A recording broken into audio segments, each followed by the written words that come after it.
बिस्मिल्लाहिर्रहमानिर्रहीम अस्सलाम वालेकुम। My name is Khan Max and you are watching Khan Max a social agent YouTube channel. अगर आप लोगों ने हमारे चैनल को सब्सक्राइब नहीं किया है तो हमारे चैनल को सब्सक्राइब करें और bell icon all videos notification के लिए दबाएं। आज हम आप लोगों के लिए SST maths physics English part करने वाले हैं। ये पेपर 19 फरवरी 2022 को ईटा के थ्रू पर हो चुका है। पश्तो में इसको ऑलरेडी हम डब कर चुके हैं और जिनको पश्तो में मसला होता है, पश्तो समझ भी नहीं आती है या हमारी पश्तो समझ भी नहीं आती है जिनको, तो वो उर्दू में मुलाहिजा कर सकते हैं, देख सकते हैं। तो चलिए स्टार्ट कर लेते हैं। ये हमारा यूट्यूब चैनल है, फेसबुक पेज है, व्हाट्सअप नंबर है, ये हमारा तो आज हम एसएसटी मैथ्स फिजिक्स 19 फरवरी 2022 वाला जो पेपर ईटा के थ्रू पर हो चुका है उसका इंग्लिश पार्ट करने वाले हैं। तो चलिए स्टार्ट कर लेते हैं। नंबर फर्स्ट ऑब्जेक्टिव में कहा जा रहा है, can you see a spider blank the ceiling, क्या आप खाली जगह छत छत पर क्या कहते हैं मकड़ी देख सकते हैं। क्या आप छत पर मकड़ी को देख सकते हैं। तो छत पर अब ये पर के लिए क्या आएगा, इन, ऑफ, ऑन, विद। तो छत के लिए हमेशा ऑन का लफ्ज इस्तेमाल किया जाएगा, तो ऑन लगेगा यहाँ पर। Can you see a spider on the ceiling, तो छत पर जितनी भी चीजें होंगी तो उसके लिए हम ऑन इस्तेमाल करेंगे। क्या इस्तेमाल करेंगे, ऑन इस्तेमाल करेंगे प्रीपोजिशन। नंबर सेकंड है हमारे पास, ही मेड सेवरल मिस्टेक्स, उसने कई गलतियां की। The underline word is the example of, अब जो अंडरलाइन वर्ड है सेवरल, ये हमारे पास किस चीज का एग्जाम्पल है, demonstrative adjective, quality adjective, possessive adjective, quantitative adjective. अब हम इन ऑब्जेक्टिव्स को एडजेक्टिव्स को जानने की कोशिश करते हैं तो हमारे पास खुद ब खुद सवाल हल हो जाएगा। तो इसमें हमारे पास जो पहला है डिमोन्स्ट्रेटिव एडजेक्टिव, इसको सिफत इशारा कहते हैं। इसमें एक नाउन, अब एडजेक्टिव किस चीज को कहते हैं आप लोगों को पता होगा, वो लफ्ज जो इसम या इसमें जमीर को क्या करे, उसकी कुछ खास खूबी बयान करे, उसकी कुछ खास मीनिंग बयान करे या उसकी मीनिंग में कोई इजाफा करे, उसके मतलब में कोई इजाफा करे, उसको एडजेक्टिव कहते हैं। अब डिमोन्स्ट्रेटिव एडजेक्टिव हमारे पास सिफत इशारा है। अब सिफत इशारा में क्या है, हम इशारा करते हैं जमीर या नाउन को।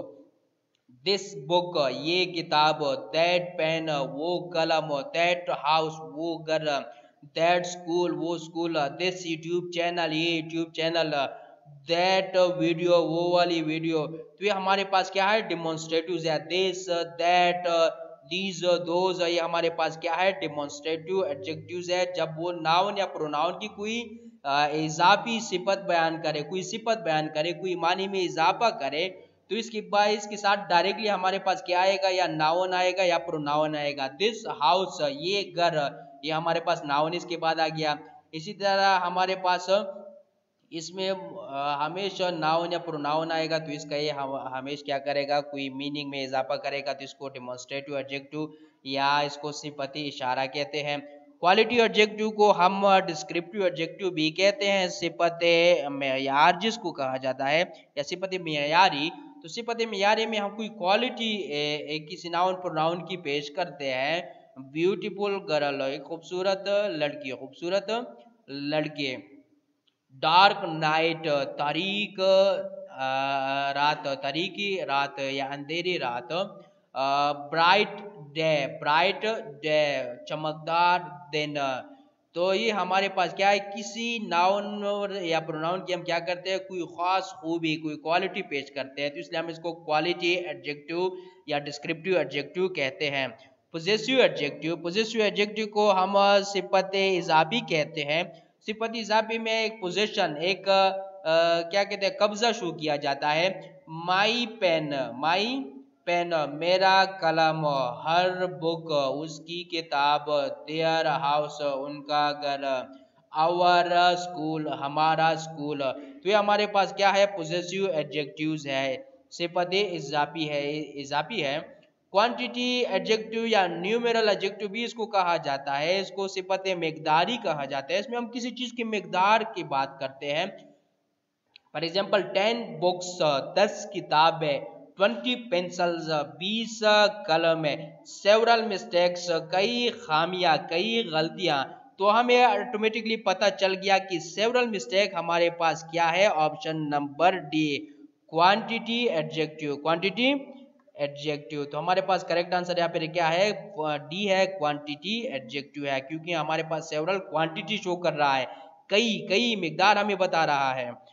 Number 3, he decorated tables with the colourful linen, उसने खूबसूरत सन से, उसको सन बोलते हैं, लिनन एक किस्म का पौधा है जो ब्लू कलर नीलगु क्या कहते हैं फूल पैदा करते हैं, और जड़ी बूटी जैसा जो पौधा है उससे ये कपड़ा तार बनाया जाता है, उस तार से फिर ये कपड़ा बनाया जाता है। तो एक खूबसूरत लिनन यानी सन के कपड़े से मेज को सजाया गया। डेकोरेटेड मीन सजाना।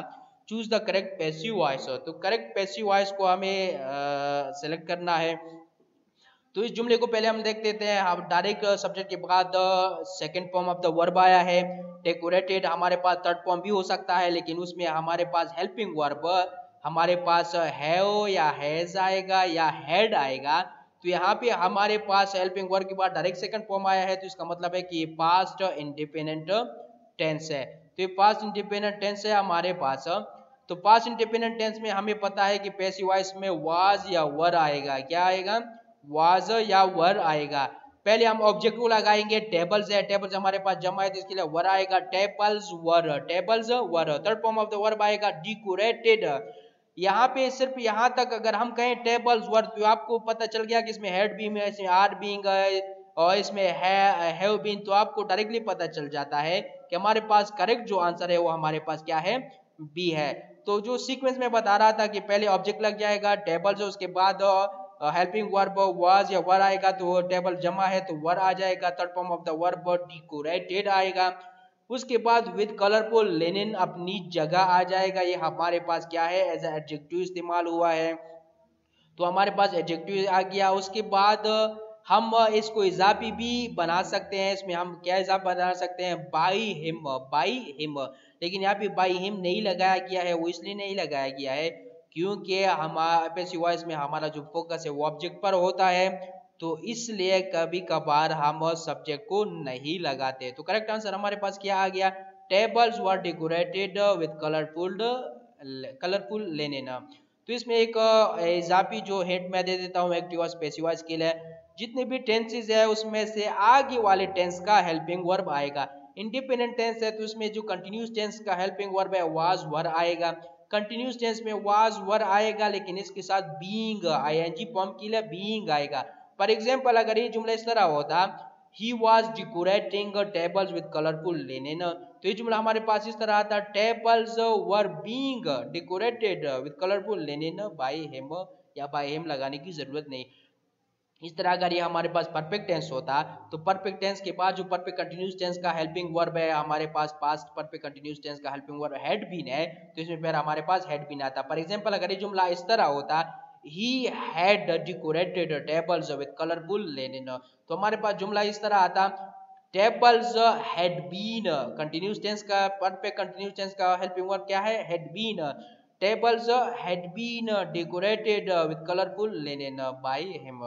तो यहाँ पे जो हिंट मेरा ये था कि अगले वाले टेंस का हेल्पिंग वर्ब आएगा। फॉर एग्जांपल अगर ये हमारे पास प्रेजेंट इंडिपेंडेंट टेंस है, ही डेकोरेट्स टेबल्स विद कलरफुल लिनेन्स, तो कंटिन्यूस टेंस का, प्रेजेंट कंटिन्यूस टेंस का हेल्पिंग वर्ब क्या है? इज और एम है। तो हमारे पास टेबल जमा है तो इसके साथ आर आएगा। He decorates tables with colourful linen, तो फिर हमारे पास इस तरह जुमला आता, tables are decorated with colourful linen by him. इसी तरह अगर कंटिन्यूस जुमला होता तो फिर are was, sorry are is am के साथ बीइंग आएगा। क्या आएगा? Being. Tables are being decorated with colourful linen. अगर ये हमारे पास प्रेजेंट परफेक्ट टेंस है तो प्रेजेंट परफेक्ट कंटिन्यूस टेंस का helping verb have been, has been इसमें आएगा। ये जुमला फिर इस तरह आता, tables have been decorated with colourful linen. तो ये सिंपल हिंट था मेरा कि जितने भी एक्टिव वॉइस में जो टेंस है उसके अगले वाले टेंस का हेल्पिंग वर्ब पैसिव वॉइस में आएगा। तो चलिए आगे चलते हैं। Number 4, she grew into a lively young women, वो एक खुशदिल औरत बन गई है, बन चुकी है, या वो एक खूबसूरत औरत बन गई है। यानी जब वो बढ़ गई, जब उसकी उम्र ज्यादा हो गई, बढ़ गई, तो एक खूबसूरत औरत उसे बन गई। तो the underline word is example of, तो अंडरलाइन वर्ड हमारे पास किस चीज का एग्जाम्पल है, ग्रीव, ग्रो, ग्रीव, ग्रोन। तो ग्रीव हमारे पास second form of the verb है, तो ये एक्शन वर्ब है, लिंकिंग वर्ब है, पार्टिसिपल है, जेरेंट है। तो इन चारों को पहले हम समझ लेते हैं, अब हमारे पास क्वेश्चन खुद ब खुद हल हो जाएगा। एक्शन वर्ब वो वर्ब होता है जो किसी काम के करने होने का हमें कुछ बताता है। ग्रो, ग्रीव, ग्रोन, बढ़ना, ये हमें एक अमल बता रहा है, बढ़ने का अमल बता रहा है, ज्यादा होने का अमल बता रहा है। तो इसलिए हमारे पास डायरेक्टली हमें पता चल गया कि हमारे पास क्या है, एक्शन वर्ब है। लिंकिंग वर्ब किस चीज को कहते हैं, वो वर्ब जो सिर्फ सब्जेक्ट को दूसरे जुमले के दूसरे पार्ट से मिलाते हैं। He is a good boy, he is a good boy, they are good people, they are good people. इन जुमलों में I am good boy, I am a good boy, तो इन जुमलों में इज, आर और एम हमारे पास क्या है, लिंकिंग वर्ब्स है, लिंकिंग वर्ब्स है। पार्टिसिपल, पार्टिसिपल किस चीज को कहते हैं, जो वर्ब की third form of the verb है, third form of the verb को हम पास्ट पार्टिसिपल कहते हैं। Third form of the verb हमारे पास क्या है, पास्ट पार्टिसिपल है। और ING form of the verb हमारे पास क्या है, प्रेजेंट पार्टिसिपल है। क्या है, प्रेजेंट पार्टिसिपल है। ये आप लोगों को समझ में आना चाहिए कि third form of the verb past participle इसको कहते हैं और वर्ब के आईएनजी फॉर्म को प्रेजेंट पार्टिसिपल कहा जाता है। इसके बाद हमारे पास है जेरेंड।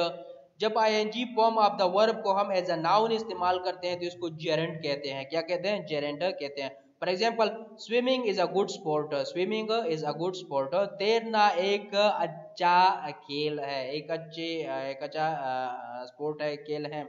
तो इसमें स्विमिंग हमारे पास यहाँ पे क्या हो गया, एज अ नाउन इस्तेमाल हुआ, तो इसको क्या कहते हैं, जेरेंड कहते हैं। तो इसमें कैरेक्टर हमारे पास क्या है, ए है हमारे पास, एक्शन वर्ब है। नंबर 5 की तरफ हम चलते हैं। शी हरसेल्फ डिलीवर्ड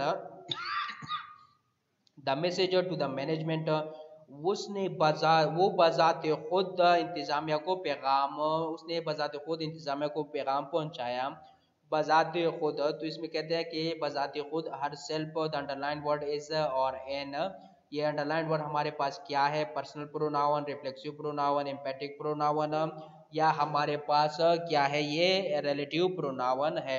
तो इसमें हमें ये समझना चाहिए कि पहले हम ये समझे कि ये चीज़ें है क्या। जब ये हमें समझ में आ जाए कि ये चीज़ें क्या है तो खुद ब खुद हमें पता चल जाएगा कि हर सेल्फ क्या है। पर्सनल प्रोनाउन क्या है, इसको ज़मीर ज़ाती या ज़मीर शख्सी कहा जाता है। I, we, our, I, we, our, they, its, it, ये सारे हमारे पास क्या है, पर्सनल प्रोनाउन है। इसकी फिर 3 केसेस होते हैं, आई, माई, माई के साथ माइन, और उसके बाद objective case me. We, our, us, they, their, them, she, her, her, he, his, him. ये हमारे पास क्या है, पर्सनल प्रोनाउन की केसेस है। तो उसको पर्सनल प्रोनाउन कहा जाता है, I, we, they, you, she, he, etcetera. Reflexive pronoun क्या कहते हैं, रिफ्लेक्सिव प्रोनाउन वो प्रोनाउन होते हैं, इसको ज़मीर इज़्तिरारी या ज़मीर इनेकास कहा जाता है, जो खुद पर रिफ्लेक्शन पेश करते हैं। फॉर एग्जाम्पल, हम इस तरह का है, शी हर्ट हर सेल्फ, उसने खुद को जख्मी किया, शी हर्ट हर सेल्फ। तो ये खुद पर उसका इनिकास हो रहा है, खुद की तरफ उसका इशारा हो रहा है, रिफ्लेक्शन हो रहा है कि उसने खुद जख्मी किया, लेकिन खुद को जख्मी किया, उसने खुद को जख्मी किया। तो इसको रिफ्लेक्सिव प्रोनाउन कहते हैं।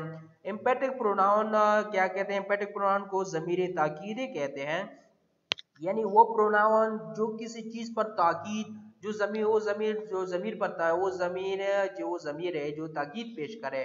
शी हर सेल्फ डिलीवर्ड, उसने खुद, वो बजाते खुद पैगाम पहुंचाया उसने है। तो इसमें क्या है, ताकीद हो रहा है, इसमें क्या है, ताकीद आ रहा है, इसमें जोर दिया जा रहा है। इसको एम्फेसाइज प्रोनाउन या इंटेंस प्रोनाउन या इंटेंस वर्ब भी कहा जाता है। तो इसलिए यहाँ पर ये हमारे पास क्या है, एम्पैथिक प्रोनाउन है। अब इसके पहचान और रिफ्लेक्सिव प्रोनाउन के साथ किस तरह की जाएगी। अगर ये डायरेक्टली सब्जेक्ट के साथ आया है तो डायरेक्टली एम्पैथिक प्रोनाउन है, तो फिर इसमें कोई शक नहीं है। हाँ, अगर ये लास्ट में आया है तो फिर इसका एम्पैथिक प्रोनाउन रिफ्लेक्सिव प्रोनाउन का आपस में मुकाबला होता है, तो फिर मुश्किल हो जाएगी। She delivered the message to management herself, तो ये यहाँ पे फिर कंफ्यूजन होगा। तो फिर आपको सियाक व सबाक को देखना है, जुमले के इस्तेमाल को देखना है कि जुमले में क्या मांगा जा रहा है, उस हिसाब से फिर आपको कहना है कि ये रिफ्लेक्सिव प्रोनाउन है या एम्फेटिक प्रोनाउन है। तो यहाँ पे हमारे पास क्या है, एम्फेटिक प्रोनाउन है। मैंने पहले बता दिया अगर सब्जेक्ट के डायरेक्ट आता है तो फिर ये हमेशा एम्फेटिक प्रोनाउन ही आएगा, रिफ्लेक्सिव प्रोनाउन के साथ कंफ्यूजन नहीं आता। लेकिन अगर ये आखिर में आया है तो फिर कंफ्यूजन होगा, फिर जुमले के सियाक व सबाक से आप अंदाजा लगाएंगे कि ये एम्फेटिक प्रोनाउन है या रिफ्लेक्सिव प्रोनाउन है। रिलेटिव प्रोनाउन हमारे पास क्या है, ज़मीरी मौसूल जिसको कहते हैं, जो एक चीज की रिलेशनशिप जाहिर करते हैं। For example the house that belongs to your father, the house that you lived in. तो यहाँ भी जो दैट आ रहा है ये हमारे पास क्या है, रिलेटिव प्रोनाउन है। क्या है, रिलेटिव प्रोनाउन है। ये हमारे पास रिलेशनशिप शो कर रहा है। द हाउस वो घर, that your father lived in, जिसमें आपका बाप रहा था, जिसमें आपके बाप रहता था। तो इसमें हमारे क्या है, तुम्हारे बाप के साथ इस घर का इशारा ताल्लुक बताया जा रहा है, तो इसको इसलिए रिलेटिव प्रोनाउन कहते हैं। तो हमने सारे प्रोनाउन जान लिए, तो हमें पता चला जो ताकीद पेश करते हैं एम्फेटिक प्रोनाउन है। तो यहाँ पे ताकीद आया है, तो इसलिए हमारे पास करेक्ट आंसर सी है। Number 6, as truck roll down the hill its momentum increased. जो ही ट्रक पहाड़ से नीचे गिरा इसकी मोमेंटम बढ़ी। अब मोमेंटम हमारे पास पूछा जा रहा है, choose the correct meaning of the underline word. अब अंडरलाइन वर्ड का करेक्ट मीनिंग क्या है, जो मोमेंटम है इसका करेक्ट मीनिंग क्या है, वेट, वजन, साइज, जिसामत, कंजम्पशन, इस्तेमाल, पावर, ताकत। तो इसमें करेक्ट आंसर हमारे पास मोमेंटम का क्या है, पावर है, ताकत है। जो ही वो पहाड़ से गिरा उसकी ताकत बढ़ी, गिरने की जो ताकत है, क्योंकि ग्रेविटेशनल फोर्स और ग्रेविटेशनल एनर्जी की वजह से इसकी गिरने की ताकत बढ़ गई। क्या हो गई, बढ़ गई। अब आ रहे हैं हम 7th को, he will carry your bag for you, वो आपके लिए आपका बैग ले जाएगा। ये द गिवन सेंटेंस एक्सप्रेसेस, ये जुमला हमें जाहिर कर रहा है, क्या जाहिर कर, सजेशन, एक मशवरा जाहिर कर रहा है। विलिंगनेस, रजामंदी जाहिर कर रहा है, कर रही है जुमला। परमिशन बता रहा है, या प्रेडिक्शन इससे जाहिर हो रही है। तो क्या हो रही है इसमें, प्रेडिक्शन पेशनगोई, परमिशन इजाजत, विलिंगनेस, इससे विलिंगनेस जाहिर हो रही है कि वो अपनी मर्जी से तुम्हारा बैग तुम्हारे लिए ले जाएगा। Number 8, it's blank cold here in evening, यहाँ पे शाम के वक्त सर्दी होती है, मौसम सर्द हो जाता है। सिंपली शाम के वक्त मौसम सर्द हो जाता है। यहाँ पर choose the correct form of the verb, correct form of the verb इस्तेमाल करें। Gets, would have got, will get, are getting. तो हमें पता है कि प्रेजेंट इंडिपेंडेंट टेंस में जो रोजमर्रा की चीजें हैं, आदतन चीजें, वो हम इसमें जाहिर करते हैं, बताते हैं। तो इसलिए ये आदत है। यहाँ पे कहा जा रहा है हियर इन द इवनिंग, ये आदत बता रहा है कि रोज इस तरह हो रहा है। तो इसलिए हम क्या इस्तेमाल करेंगे, गेट्स, प्रेजेंट इंडिपेंडेंट टेंस इस्तेमाल किया जाएगा, गेट्स। वुड हैव गॉट, वो फ्यूचर हमें बता रहा है, जो हुआ नहीं है लेकिन हो सकता था, हुआ नहीं है लेकिन हो सकता था। गायब फ्यूचर, वो मुस्तकबिल जो हुआ नहीं है लेकिन हो सकता था, उसके लिए हम वुड हैव इस्तेमाल करते हैं। अगर आप मेहनत करते तो आप कामयाब हो जाते, you would have got, you would have succeed. अगर आप मेहनत करते तो आप कामयाब हो जाते, यानी ये फ्यूचर हो सकता था लेकिन हुआ नहीं है। अब ये हुआ नहीं, अब आपने तरक्की नहीं की है, लेकिन अगर आप मेहनत करते तो आप तरक्की कर सकते थे। वुड हैव, तो इसलिए वुड हैव हम तभी इस्तेमाल करेंगे वो फ्यूचर के लिए जो हुआ नहीं है लेकिन हो सकता था। और इसी तरह इंडिपेंडेंट टेंस में भी हम फ्यूचर के लिए वुड हैव इस्तेमाल करते हैं, डायरेक्ट इनडायरेक्ट में हम इस्तेमाल करते हैं फ्यूचर टेंस के लिए। विल गेट फ्यूचर टेंस होगा, तो यहाँ पे हमारे पास रोजमर्रा की बात है, तो इसलिए फ्यूचर टेंस नहीं आएगा। आर गेटिंग, अभी हो रहा है, अभी नहीं कह रहा है कि हो रहा है, इसने कहा इन द इवनिंग, शाम के वक्त, तो अभी हो नहीं रहा है, शाम को वक्त है, शाम की तरफ उसने इशारा किया है। तो इसलिए करेक्ट आंसर हमारे पास क्या आएगा, गेट्स आएगा। अब हमारे पास एसएसटी बायोकेमिस्ट्री में टोटल 15% इंग्लिश था, इंग्लिश और इंग्लिश ग्रामर, लेकिन पेपर के जो पार्ट्स बाहर आए हैं वो हमारे पास कुछ पार्ट्स है, तो इसलिए उसमें पूरा इंग्लिश नहीं है, इसमें 7 ऑब्जेक्टिव्स मिस है, तो इसलिए 8 ही मौजूद थे। तो इसलिए 8 को हमने कंप्लीटली एक्सप्लेनेशन के साथ आप लोगों के लिए कर दिया। तो उम्मीद है आप लोगों को वीडियो अच्छी लगी होगी। वीडियो लंबी है लेकिन आप लोगों को कंप्लीट इसमें क्या है, डिमॉन्स्ट्रेशन है, कंप्लीट मालूमात है, आपको पता चल गया। अब अगर मैं कहूँगा कि सिर्फ एम्पेटिक प्रोनाउन आया, अब आपको सिर्फ इसको रट्टा करना है कि एम्पेटिक प्रोनाउन है, आपको समझ में नहीं आएगा कि इसमें एम्पेटिक प्रोनाउन क्यों आया है। मैंने आपको बताया कि एम्पेटिक प्रोनाउन क्या है, रिफ्लेक्सिव प्रोनाउन क्या है, रिलेटिव प्रोनाउन क्या है, पर्सनल प्रोनाउन क्या है। अब ये जब भी जुमला आएगा तो तुझे पता है चलेगा कि इसमें कौन सा आंसर आता है। सो उम्मीद करते हैं आप लोगों को वीडियो अच्छी लगी होगी। इंशाल्लाह आइंदा के लिए एक और वीडियो के साथ मुलाकात होगी, तब तक के लिए अस्सलाम वालेकुम, खुदा हाफिज।